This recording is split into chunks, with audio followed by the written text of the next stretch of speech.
여러분, 안녕하세요. 자, 오늘 우리가 같이 살펴볼 자료는요, 여러분이 그동안 철석같이 믿고 있었던 어떤 개념 하나를 완전히 뒤집어 놓을 아주 흥미로운 강연 내용입니다. 흔히 우리 주위에서, 저 사람 진짜 고집세다. 완전 고집불통이야. 이런 꼬리표 붙는 경우 많잖아요? 오늘 이 해설을 끝까지 듣고 나시면 여러분이 무의식 중에 나쁜 거라고만 생각했던 그 고집이라는 무기를 완전히 다른 차원으로 아주 훌륭하게 쓰게 되실 겁니다. 자, 그럼 시작해볼까요? 일단 이 근본적인 질문부터 한번 던져보죠. 사실 세상 살면서 고집 없는 사람이 어디 있겠습니까? 누구나 다 자기만의 고집이 있거든요. 그럼 이걸 무조건 나쁘다고 깎아내리기 전에 대체 어떻게 바르게 분별해야 하는가? 여러분도 스스로의 삶을 한번 가만히 돌아보세요. 나는 맞다고 생각하는데 내 강한 확신이나 신념 때문에 다른 사람들한테 깊이 오해를 받아서 답답했던 적 다들 한 번쯤 있으시죠? 오늘 다룰 자료는 바로 이 지점에서부터 출발합니다. 여기서 아주 예리하고 재미있는 대조가 하나 나오는데요. 자료를 보면 힘이 없는 사람의 고집이랑 기운이 큰 사람의 고집을 되게 명확하게 구분해 놓았어요. 생각해 보세요. 힘도 없고 에너지도 약한 사람이 막무가내로 고집을 부리면 어떻게 될까요? 원문 표현 그대로 빌리자면 대판 한 대 맞는다고 하거든요. 그러니까 그 자리에서 바로 불이익을 당하고 상황만 더 꼬이게 되는 거죠. 근데 반대로 고집을 끝까지 부릴 수 있다는 것 자체가 사실은 돈이든 지위든 아니면 내면의 단단한 깡따구든 반에 무언가 남들보다 상위를 점하고 있는 큰 기운을 가진 사람만이 누릴 수 있는 일종의 특권이라는 겁니다. 자, 바로 이 대목에서 우리의 고정관념이 산산조각 납니다. 이 자료는요, 고집을 당장 뜯어 고쳐야 할 무슨 유해한 성격 결함으로 보지 않아요. 오히려 그 반대입니다.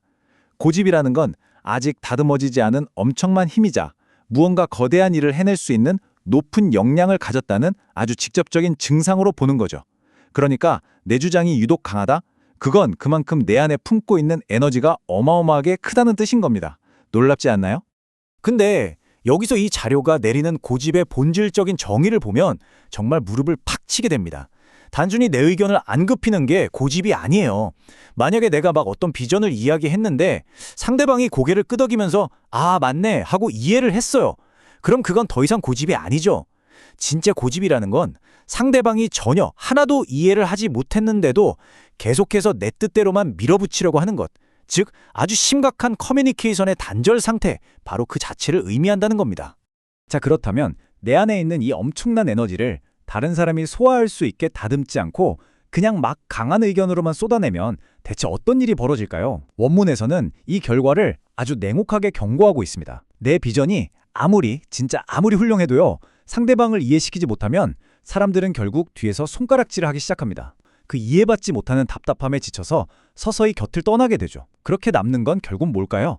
네, 아무도 없는 텅 빈 공간, 아주 완벽한 고립과 지독한 외로움뿐입니다. 타인을 이해시키지 못한 대가가 이 정도로 무서운 겁니다. 하지만 여러분, 바로 이 뼈아픈 고립의 순간이 우리 인생을 완전히 뒤바꿀 결정적인 전환점이 됩니다. 아니, 나는 진짜 맞는 소리를 이렇게 옳은 소리를 하는데 왜 저 사람들은 내 뜻을 몰라줄까 하면서 가슴을 치는 이 깊은 갈등의 순간에 시각을 완전히 180도 돌려야 합니다. 문제가 내 훌륭한 비전이나 아이디어 그 자체에 있는 게 아니라 상대방과 나 사이에 이해라는 다리를 놓는 내 소통 능력이 부족했다는 사실을 뼈저리게 깨달아야 하는 타이밍인 거죠. 바로 이 지점에서 머리를 한 대 딱 맞은 것 같은 엄청난 깨달음의 순간이 찾아옵니다. 내가 내 공부를 너무 안 했구나. 나 스스로를 아직 제대로 못 갖췄구나. 주변에서 나를 향해 막 고집쟁이라고 손가락질 한다고 해서 억울해하거나 분노할 일이 전혀 아니었던 거예요. 이 자료의 통찰에 따르면 그건 우주가 나한테 너 아직 네 능력을 타인에게 제대로 전달할 만큼 충분히 갖추지 못했어 라고 보내는 엄청난 알람벨이자 웨이크업 콜이라는 거죠. 자, 그럼 여기서 말하는 공부가 뭘까요? 학교에서 책상에 앉아 교과서 달달 외우고 밑줄 치는 그런 공부일까요? 절대 아닙니다. 이 자료가 완전히 새롭게 재정해야 하는 공부라는 건 나 자신을 내적으로 꽉 차게 단련하는 일입니다. 내 머릿속에 있는 그 거대하고 멋진 세계관을 다른 사람들도 볼 수 있게 명확하게 설명해내는 힘, 그리고 상대방의 눈높이에 맞춰서 공감해주는 능력, 한마디로 세상과 제대로 소통하는 힘을 기르는 것, 그게 바로 진정한 의미의 공부라는 겁니다.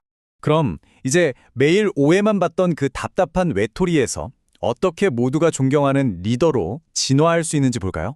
이 기가 막힌 영웅서사는 딱 세 단계로 압축됩니다. 첫째, 나 자신을 철저히 갖추는 진짜 공부를 시작합니다.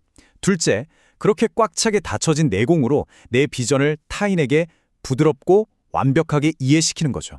그럼 셋째 어떻게 될까요? 나를 온전히 이해하고 공감하게 된 사람들이 이제는 자발적으로 나를 따르기 시작하고 마침내 그 무리의 진정한 리더로 추앙받게 되는 겁니다. 단순히 소통 방식을 바꿨을 뿐인데 결과가 이렇게나 달라지는 거죠. 이쯤에서 우리 스스로를 한번 돌아보게 만드는 되게 흥미로운 포인트가 하나 더 있습니다. 기운이 작은 사람과 큰 사람은 세상을 사는 방식이 아예 달라요. 작은 기운을 가진 분들은 그냥 눈에 보이는 현실에 만족하고 웬만하면 갈등은 피하고 세상에 편안하게 묻혀갑니다. 딱히 속 답답할 일도 별로 없어요. 근데 이른바 상위의 기운을 품은 분들은 다릅니다. 이 엄청난 에너지를 속에 품고 있는 사람들은 자기 자신의 갖추는 공부를 안 하고 그냥 놔두면 삶이 너무나 갑갑하고 답답해서 진짜 미칠 지경이 되거든요. 혹시 지금 여러분 삶이 원인 모르게 꽉 막힌 것처럼 답답하시다면 어쩌면 그게 여러분 안에 더 큰 무언가를 해낼 수 있는 거대한 에너지가 숨쉬고 있다는 증거일지도 모릅니다.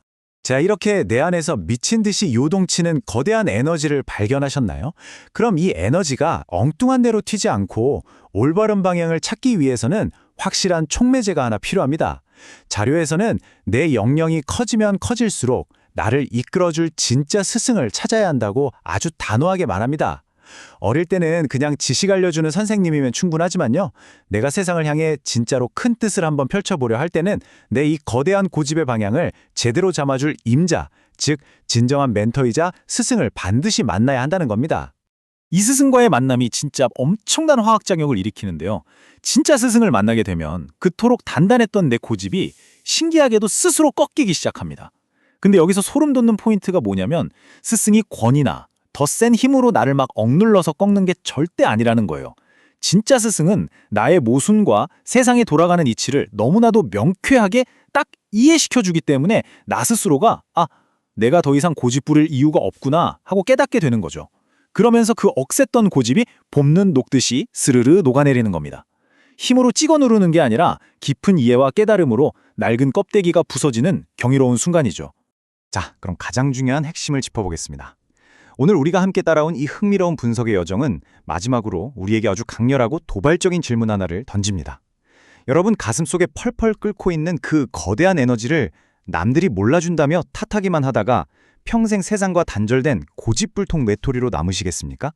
아니면 끊임없이 나를 갈고 닦고 타인을 깊이 이해시킴으로써 마침내 세상을 더 나은 방향으로 이끄는 존경받는 리더가 되시겠습니까? 그 정제되지 않은 막대한 에너지를 어떻게 쓸 것인가? 그 위대한 선택은 이제 온전히 여러분의 몫입니다. 오늘 저희가 준비한 해설은 여기까지입니다. 함께해 주셔서 감사합니다.